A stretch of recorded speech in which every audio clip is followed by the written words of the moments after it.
got so much motherfucking design on right now. Bring it down, bring it down, make it clap. I got 3 old guys on the block. Bitches on my line, and you know. Assalamualaikum warahmatullahi wabarakatuh. Perkenalkan, nama saya Miranda dari kelas 5F dengan MPM 20422193 dengan dosen pengampu Bapak Andri Palen, Magister Pendidikan, dengan mata kuliah pengembangan pembelajaran PKN di SD.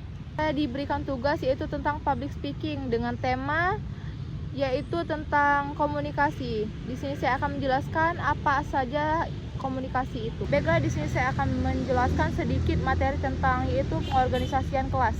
Apa sih yang dimaksud dengan pengorganisasian dalam kelas?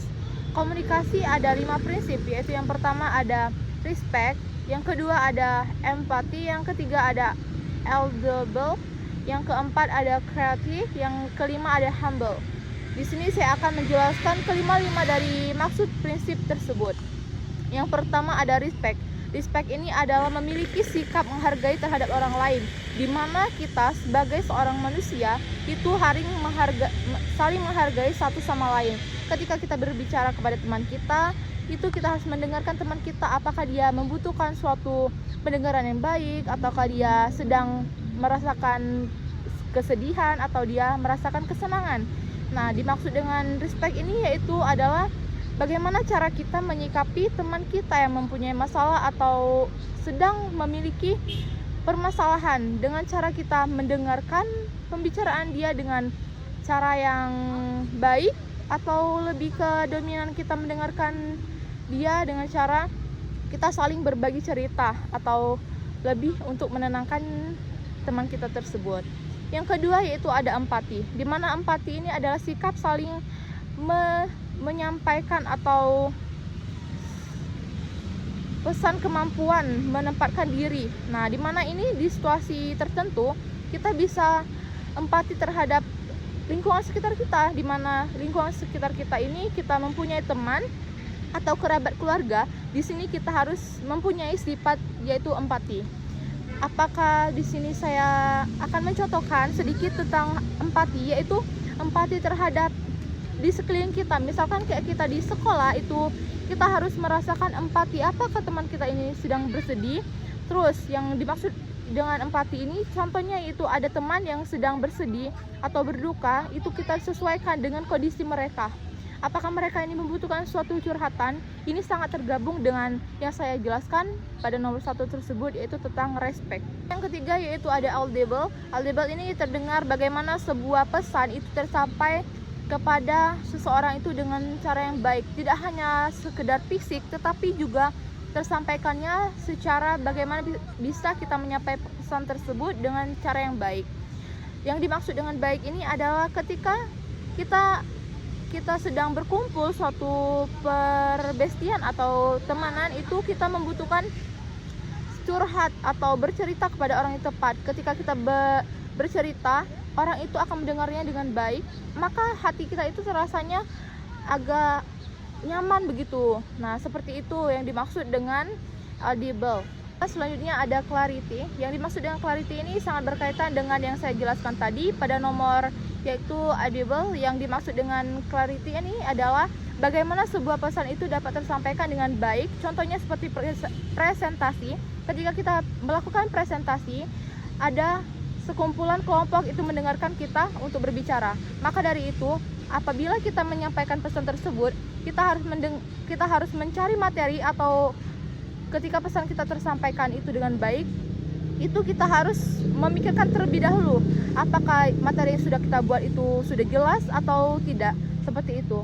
Ketika kita menjelaskan materi tersebut, kita harus memikirkan atau melihat sekeliling kita, yaitu kelompok-kelompok yang akan mendengarkan materi yang kita sampaikan.